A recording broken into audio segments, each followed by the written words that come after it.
Welcome everybody. Welcome to Intermediate Hebrew. This is week number 2. The notes for this class you can find at theregathering.com/page/PFT Hebrew 2.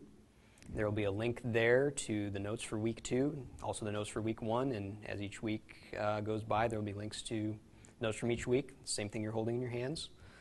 So, all right. So a quick review of last week. Last week we talked about nouns.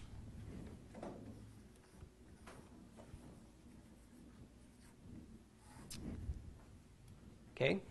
All nouns have two properties in Hebrew.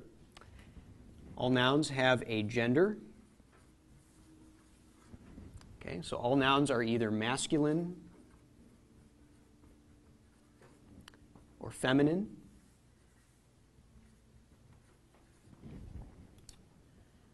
If you look up a noun in a dictionary, next to a masculine noun, you will find a small zayin. And next to a feminine noun, you will find a small nun. Okay, these stand for zachar and nekeva, which mean masculine and feminine. And we'll get into the function of gender a little more later on, but for now, just know that every noun has a gender. It's considered either masculine or feminine. And if you know certain other languages, like German has a neutral gender, but Hebrew has no neutral gender. It's one or the other. All right, and the second property that every noun has is number.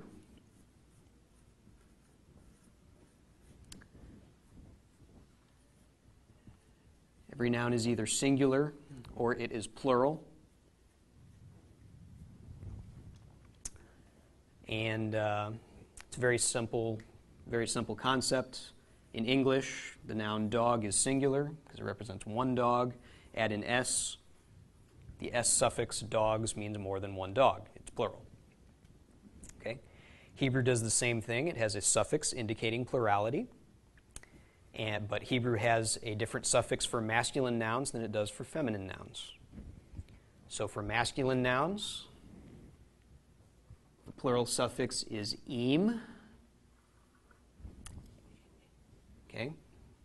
So it's unfortunate that I use dog because I'm going to use the Hebrew word dag, which does not mean a dog, but is in fact a fish. Okay? Dag is a fish. It's a masculine noun. So to indicate more than one fish, or fishes, add im. Dagim. Okay, so dag is fish, dagim, fishes. All right, feminine nouns are indicated, are made plural by the suffix ot, cholam, tav. And I did not give you any, in the beginner class, I didn't give any feminine nouns, but in the intermediate class,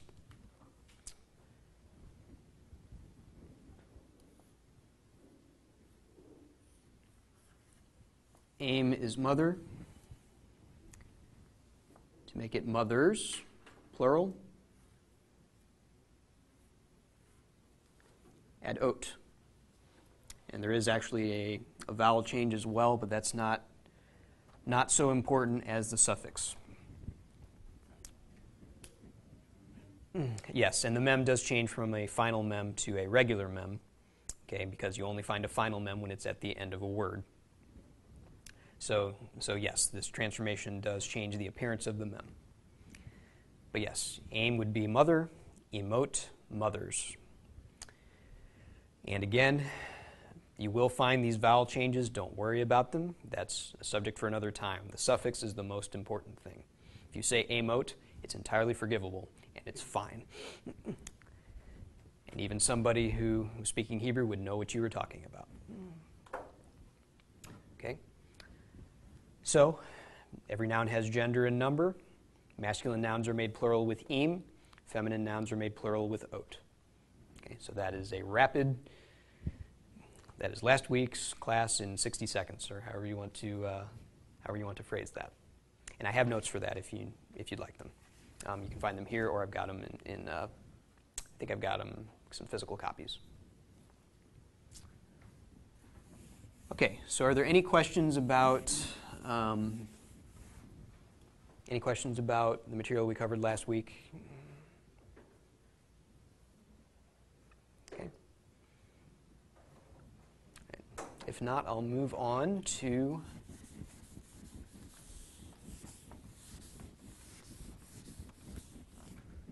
this week's subject, or the first of this week's subjects.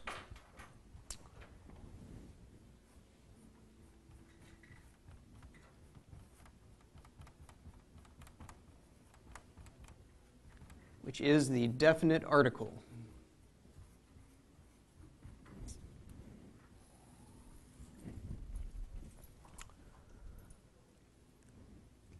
Okay, an article, in English, we have a word that we call the article. And this word is the word a, or an.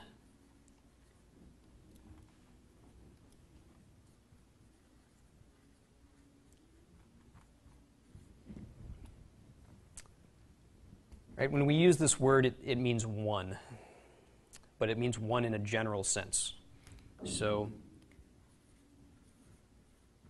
a dog means one dog, but it means just a dog. It's not referring to a specific dog, it's referring to a dog in general. Okay. The word the in English is the definite article.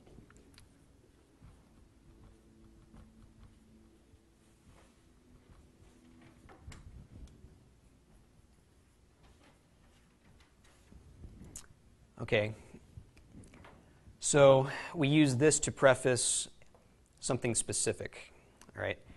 Now, typically, it's not enough just to add the definite article to something, okay?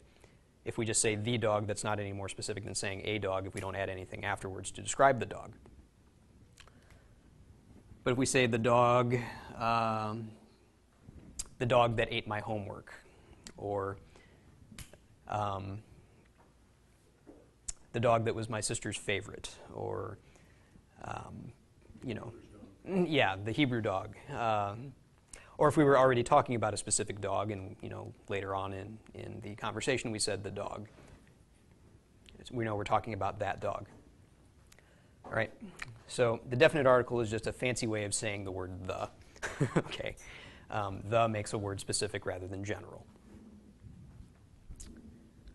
Okay, in Hebrew, the definite article is indicated by a prefix that is attached to the noun we're making definite. So, okay, for a Hebrew word, let's say, let's just use dode. I'm sure I have something else written on that paper. Okay, dode is an uncle.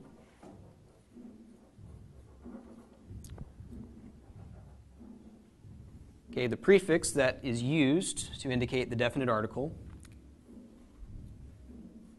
is the letter hey. Specifically, a hey with a patach vowel,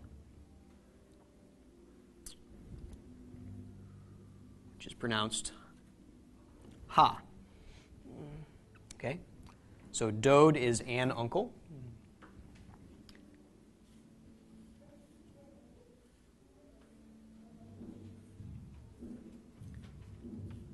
Ha-dode, the uncle. Okay?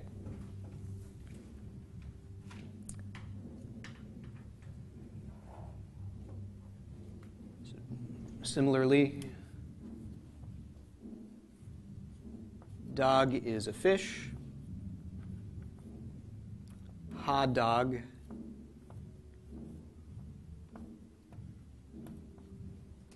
is the fish. Okay?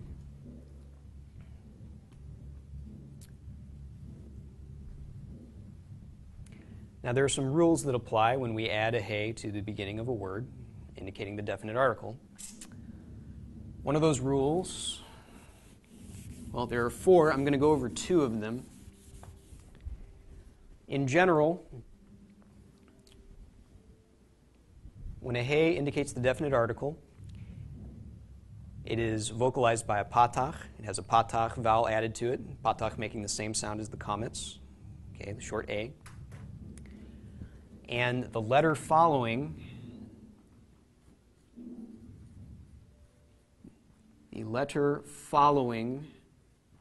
the definite article will take a dagesh.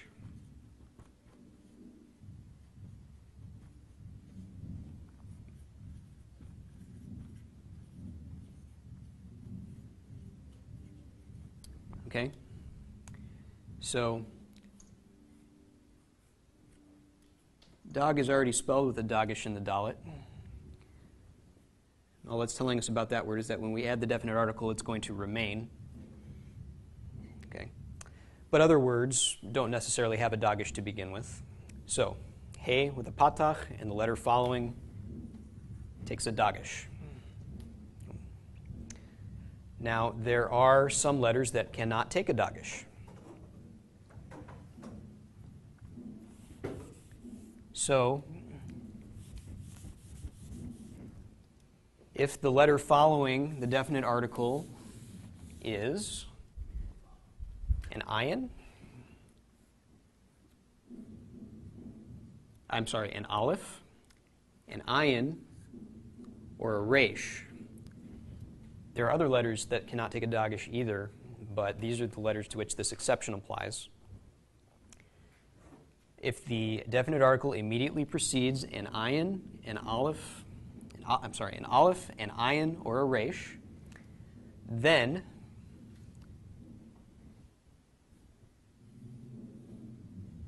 the letter does not take a dagesh, and the vowel under the hey, instead of being a patach, is a comets.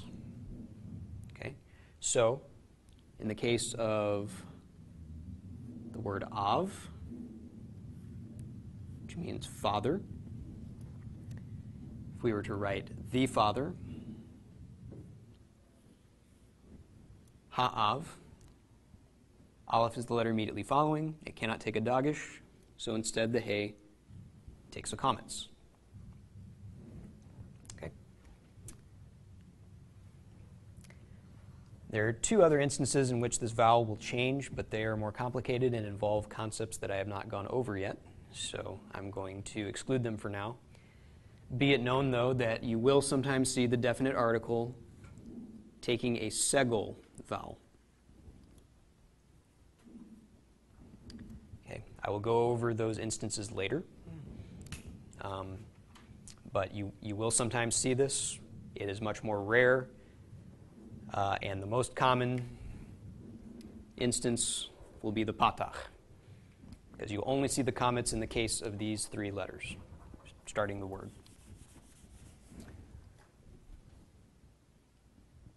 Okay, so dag, hadag, av, ha'av.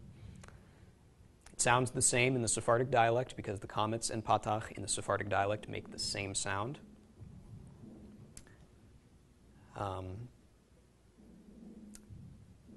But it's so in the Sephardic dialect, it's just a matter of how you write the word, which vowel you write. You will pronounce it identically in either case. Okay. So, any questions about the definite article?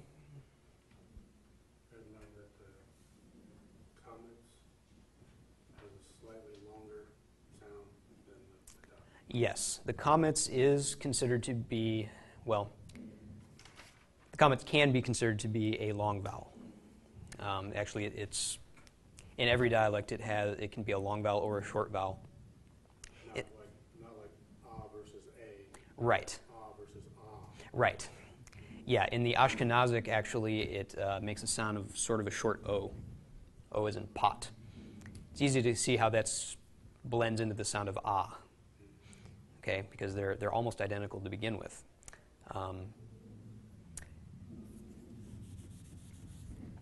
So it's easy to see how they combined. I suspect that originally they were two different sounds, because why else would you have two different vowels, if not to make two different sounds? However, in the Sephardic, they both become ah, So it's just, these rules are just a matter of what you're going to write. Now, when it gets later on into grammar, it is significant which vowel you use, whether a kametz or a patach. In fact, you're going to see the kametz in general much more frequently than a patach, and it means something specific in different cases. But for this rule, you're going to see a patach much more frequently. Yes? Oh, I'm sorry. I thought you were raising your hand for a question.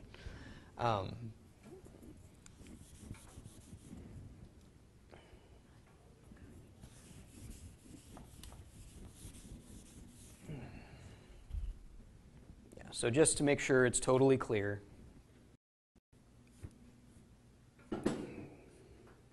okay, dog means a fish, so to make it the fish, dogish.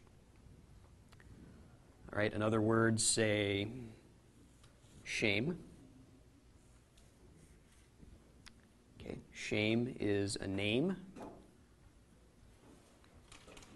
To make it the name, add a hey with a patach and put a dagish in the sheen,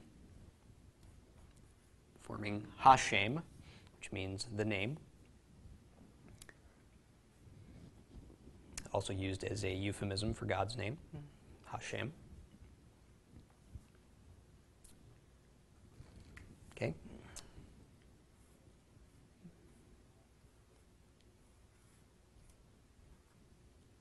Ish is a man. So to say the man, add a hey. It starts with an aleph, which is one of the exceptions. So instead of using a patach and a dagish, use a kametz. The man. Right? And another way, some people might find this more confusing, but I think they did this on purpose.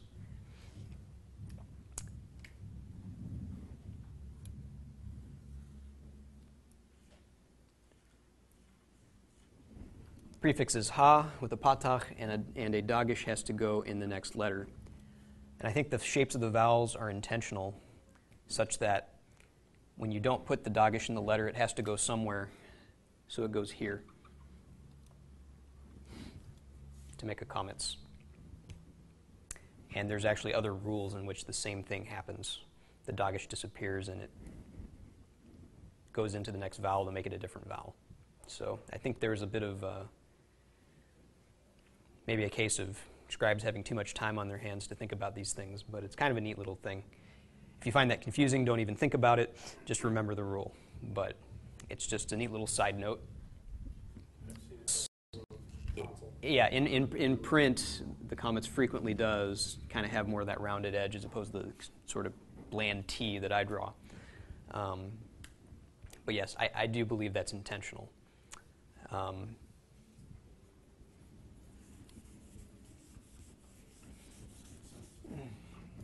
Yeah, and there's, again, I noticed it a few weeks ago, actually. I started noticing rules that where that dagish dot would transfer into a vowel in different cases. Like there's a vowel that's two dots side by side, the zera, and another vowel is the segol, and there's cases where those will switch between each other depending on how the dagish is working. So I think they thought this through when they developed the vowel pointing system. I don't think they just picked random symbols. Okay, so that's the definite article. Any questions about the definite article? All right. I'd like to touch on a topic that you need to know for later. Okay, the definite article, the, of course, is indicated by the hey prefix. The article I mentioned before, though, a or an, is not indicated by anything in Hebrew. A or an is invisible. So there are times when you will find a sentence that, to be correct in English, would need to include a or an. There is no word at all in the Hebrew, okay, but it is implied. There are other invisible words as well, and some of them are much more significant than a or an. One of them is of. Now, in modern Hebrew, there in fact is a word for of, in the sense of, a man of the city or a man of God or something like that. In modern Hebrew, there is a preposition for of, but in ancient Hebrew, there is not. Okay? So, I call it an invisible word. Now, there are ways to arrange words where the of is very strongly implied. Okay, it's called the construct state, and so usually the of is very clearly indicated, even though there's not a specific word that means of. It's very clear from the syntax of the sentence where the of should appear. Another very significant word, though, that is totally absent is the word is. And it's first person version am, second person version, or plural version are. There is no is in Hebrew. So for a sentence, the dog is brown, or where is he, anything of that nature, no word for is. Now there's a word for was, and there's a word for will be. The past tense and the future tense are both accounted for. But there is no is. Yes? Could you show us for an example, like fish green or fish, Yeah, this is using words I haven't covered yet, but no, it's okay. It's okay. I can give you an example, though.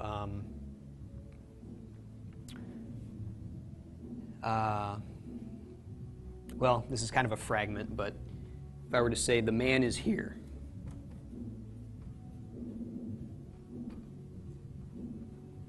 Okay, the man. Okay, ish is man. Okay, we're adding our definite article in front of it, so ha-ish. The word for here is po. Not a word you need to know yet. Okay, but po just means here. All right, if you were to translate this literally into English, you'd read the man here. Okay, but is invisible, but it is thought to be present. Now, the man was here, you would in fact write the word for was. Okay, you'd write ha-ish haya po, or haya ha-ish po, because sentence structure is a little different in Hebrew than it is in English. There's a little more options as to the order of words, whereas English it's pretty set in stone how that has to work. It's actually one reason that Hebrew has gender and English does not, because gender helps you sort through how a sentence is to be interpreted. Somebody help me get over my frustration with that by expressing that English does have waiter, waitress. Right. We do change it, we're just used to it and don't realize it. Mm-hmm. Yeah, English used to be a little different than it is now. It used to have structures similar, a lot more similar to other languages and in fact to Hebrew. But we've gotten away from that, and now we use word order and punctuation to reduce ambiguity in our sentences. Hebrew does not do that. Hebrew has preferred orders, but not set orders for a lot of things. And so the preferred order of a Hebrew sentence is verb, subject, object. So chased the dog, the cat. Okay, it's how you would say it. Now you could say it any number of other ways, but that's the preferred way. There are tip-offs as to what's the subject, what's the object, but word order is not one of them. So, but anyway, back to this though. Yes, the present tense of to be does not exist in Hebrew. There is no word for is. Okay, so I call these invisible words because, when you translate Hebrew, without these words, if you don't include these words in your translation, you start talking like caveman talk. Dog here. But they are implied. Okay, these words are implied. So it's not by any means incorrect to translate them. That's why you'll find in a King James so many words in italics, indicating this word is not present in the original language. Now, sometimes they insert like a whole phrase that's not present in the original language, and those are a bit suspect. But when they italicize words like is or are, they're italicizing it because it's not literally present in the original language, but it has to be included in your thought of the sentence for it to make sense. Okay. When you say that, one of the things that popped into my mind was, in King James, was the movie with the Ten Commandments, and say, I am. Yes, that is very significant, actually. Am is not a Hebrew word. There is no word for am. Now, and in fact, in Exodus 3 something, I think it's 3:14 or 3:17, where that phrase actually exists, that's translated, I am that I am. What it literally says is, I will be what I will be. Yes, Eheyeh asher eheyeh. I will be what I will be. It's usually translated, I am that I am.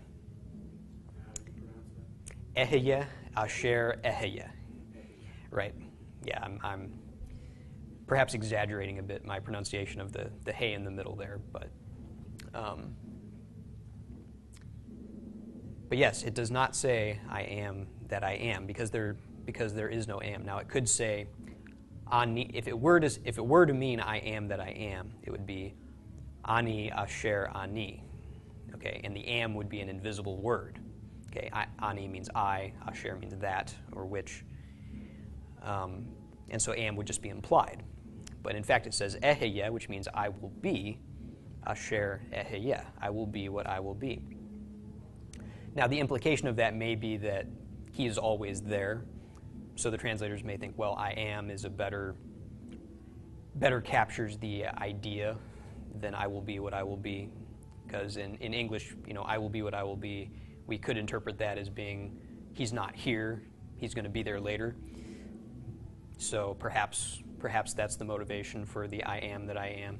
I think another reason they do it that way is to try to attach it to the Greek word ego eimi, because Yeshua, in the New Testament, Yeshua uses the word ego eimi to say, I am the way, the truth, and the life. I am the door.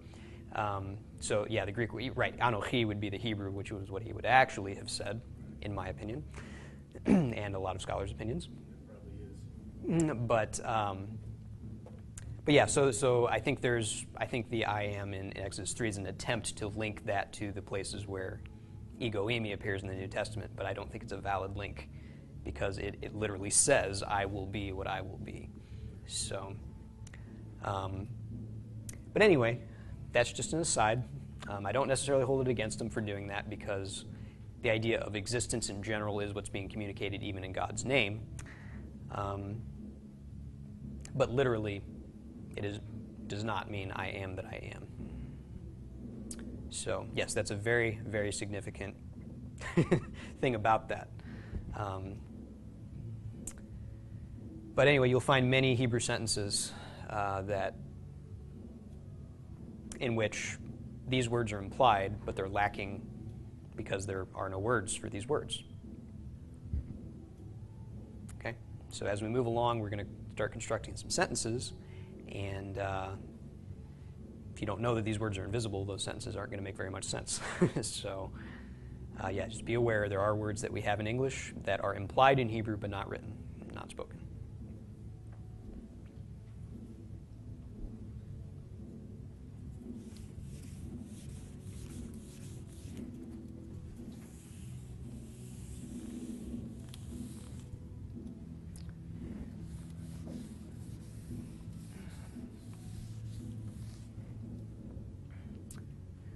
And another subject I'll touch on is irregular plural forms. Excuse me. As I mentioned before, the plural ending for masculine nouns is im. Okay, chirik, yod, mem. And the plural ending for feminine nouns is ot, cholam, tav. There are cases where there are exceptions, and these are irregular plural forms. And so as we go, when we encounter words that have these irregularities, I'll point them out.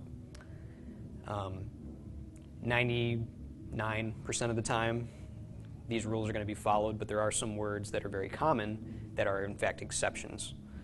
So one of the most significant is the word av, which means father. We would expect the plural form of this to be avim, since av is a masculine noun. But in fact, the plural of father is avot, fathers. Okay? So there are these irregular forms. There's also another kind of irregularity in plural forms, which is that the spelling of the word will actually change. So the Hebrew word for daughter is bat. Okay, bat is a daughter. It's a feminine noun, as we would expect. To make it plural, we would expect that we simply add cholam tav to make it batot, but this is an irregular plural form. And the thing that happens to this word is that this tav disappears, and the word becomes banot, daughters. Okay? So, just be aware that there are these irregularities. They're not common, that's why they're irregular. But they will happen as we encounter words that have these features. I'll go over them. I don't want to cover a bunch of them right now because you're trying to remember im and ot right now. But these do exist.